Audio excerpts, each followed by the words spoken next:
Hi, it's me again, Ryuko aka OllyFan122. I was doing some searching on IGN earlier, and something made me check something out. And I want to talk to you guys about this. How is it that a game like Bioshock, which I touched upon in the last review, or rant, how is it a game that is mediocre, probably at best in the later half, get a 9.7?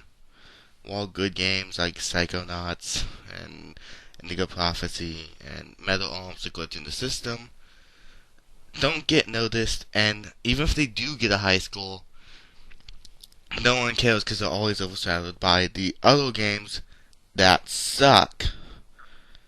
Can someone explain this to me? I don't understand it. Bioshock gets a 9.7. Yes, the first half was amazing. I talked about this last review. The first half of the game was amazingly good. I mean, you felt scared at times. You wanted to know the world. But you can't base the game off the first 7 or the first 4 or 5 hours when the other 5, 6 hours suck.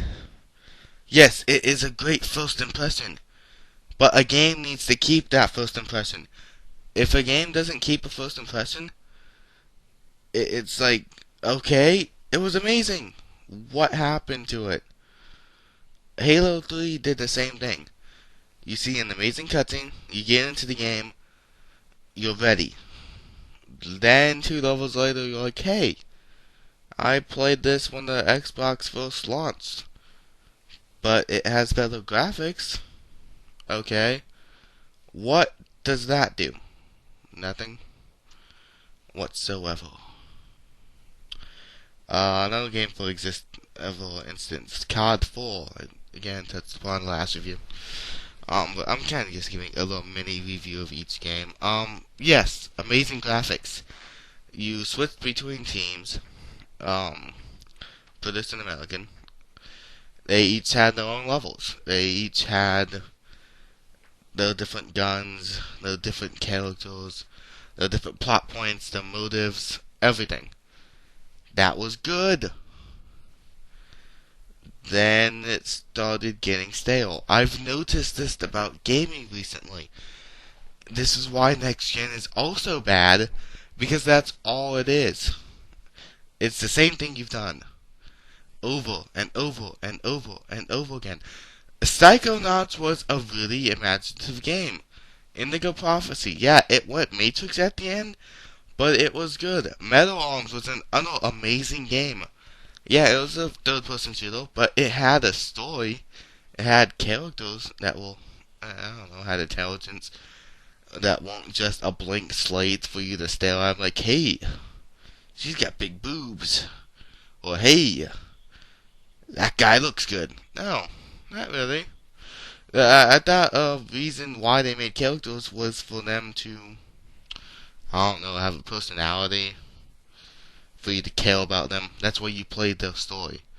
I can't find any games on the 360 that have a lovable character. I could probably think of a couple if I actually tried. Okay, I'm not gonna try because we're just gonna waste our time staring in front of a webcam, trying to think of a good game that had good characters. I've noticed this. The original games have original characters. Obviously, they have original concepts. They have good storyline. They have still amazing gameplay, good graphics. Psychonauts did that.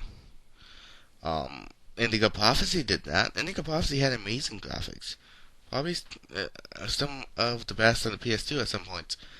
Metal Arms was another great game.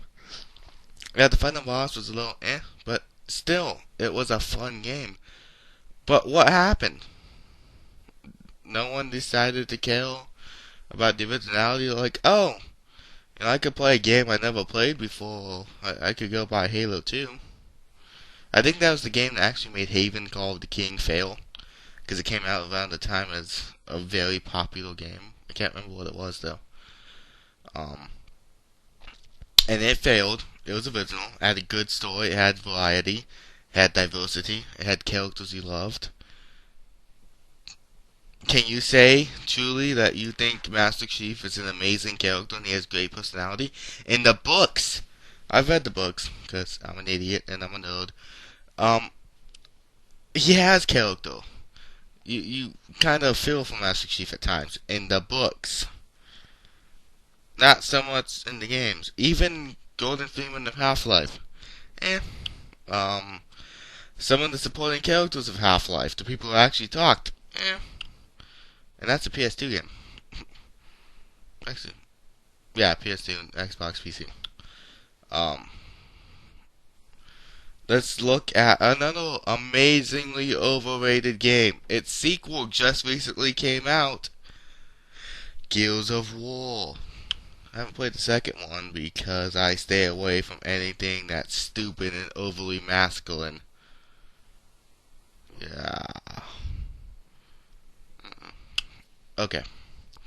Let me ask you this. Please, people, comment on this. Take away the amazing graphics of Gears of War. Would you still buy it for 60? I wouldn't buy it for 60. Hell, I wouldn't buy it for 30. Even with the graphics it has. I know some of you are going to be like, hey, that is really, really stupid. And maybe I'm overjudging it. Maybe I would buy it for 30. Eh? Even if I bought it for 30, it'd be one of those games I play once and never play again.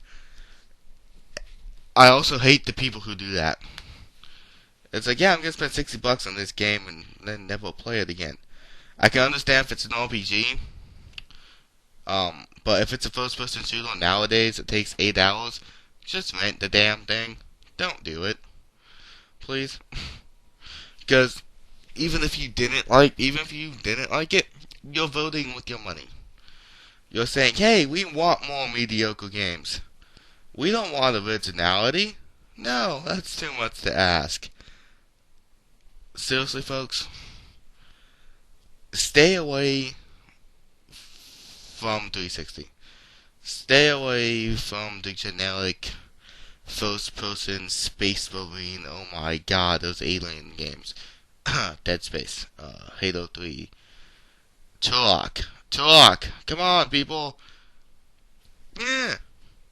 What happened to Turok? You went from that guy in the N64 one to, hey, I'm buff and I'm a space marine. I'll stab a dinosaur in the head with a knife. The knife was amazing looking. But can you say that you felt for that character? Can you say you felt for anyone? I can't. There's a ton of characters in PS2. I care for the characters in Kingdom Hearts more than the people in any game I played on the 360. The only person I say I can care about on the next gen consoles is Solid Snake. And that's only because they have good story. Hell, that's why you buy a Metal Gear game. You don't buy it to play it, you buy it to watch it. But, I rant. I rave. That's why you watch these videos. If you are watching. And that's about it. Just look at me. I know that's what you're doing now. But don't trust the score. If you're gonna go see if you're looking at a review and you're planning on buying a game, don't say, hey, this got a 9.7, 9.8, got perfect 10. I should go get it right now.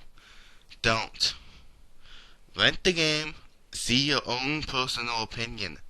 Because these people are just overhyping a game to make it look good when it's the same damn game you've played a million times over. I cannot stress that enough. I am Ryu Kazakura, aka REFan122, and I am out.